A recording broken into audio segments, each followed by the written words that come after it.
Notre expertise en data et intelligence artificielle au service de vos projets.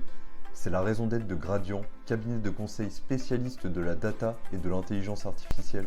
Bonjour et bienvenue dans les talks data et intelligence artificielle, le podcast by Gradiant. Dédié au sujet projet BI, quel outil est le plus pertinent? Et pour cela, nous recevons Maïssa Chari et Guillaume Rouja, tous deux experts en data visualisation au sein de Gradiant. Donc bonjour Maïssa et Guillaume, ma première question, qu'est-ce que la business intelligence? Alors la business intelligence, c'est un processus d'analyse de la donnée qui est conduit par la technologie et qui va permettre d'aider les organisations à optimiser leur stratégie. Et quels sont les enjeux de la BI pour une grande entreprise? Aujourd'hui, pour une grande entreprise, les enjeux du BI varient selon la population. Pour une direction de marketing, c'est vraiment renforcer leur avantage concurrentiel. Pour le business unit, c'est l'amélioration de l'efficacité opérationnelle. En gros, c'est un meilleur partage de l'information, transmettre la bonne information aux bonnes personnes et au bon format, et donc adoption des stratégies plus pertinentes et efficaces.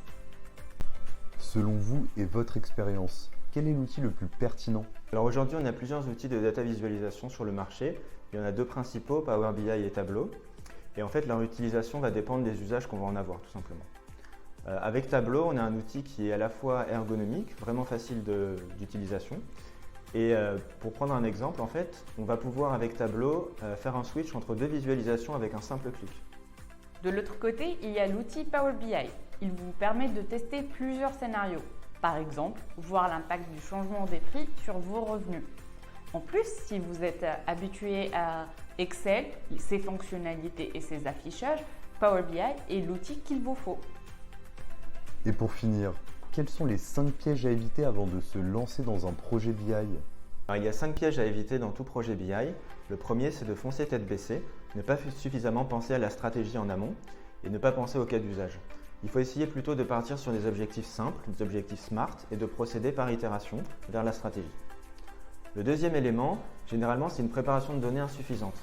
J'ai l'exemple d'un projet où nous avions démarré le projet sans forcément structurer la donnée en amont, sans faire le data cleaning, et au final, nous avons pris du retard dans le planning. Un troisième élément important, c'est sur la visualisation. On veut condenser trop d'informations sur un slide, par exemple. On peut avoir différents onglets avec une information partagée. Il faut penser qu'en fait, le message va mieux passer si la visualisation est très claire. Le quatrième piège à éviter, c'est avoir une mauvaise communication. Le storytelling et la conduite de changement sont indispensables pour la réussite des projets BI.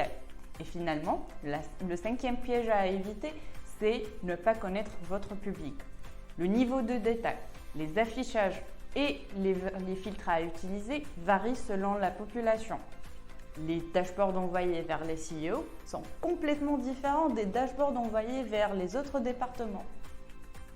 Merci beaucoup Maïssa et Guillaume d'être venus pour ce podcast. Merci également à vous de nous avoir écoutés. Si vous souhaitez en savoir davantage sur Gradiant et ses solutions d'accompagnement, rendez-vous sur gradiant.fr. Merci et à très vite pour un prochain podcast.